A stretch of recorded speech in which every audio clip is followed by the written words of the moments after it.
like a big white bird. She grew up within her castle walls.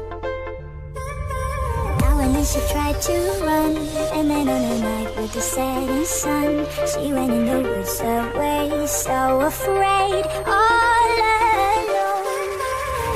They warned her, don't go there, there's creatures who are hiding in the dark. Then something came creeping, it told her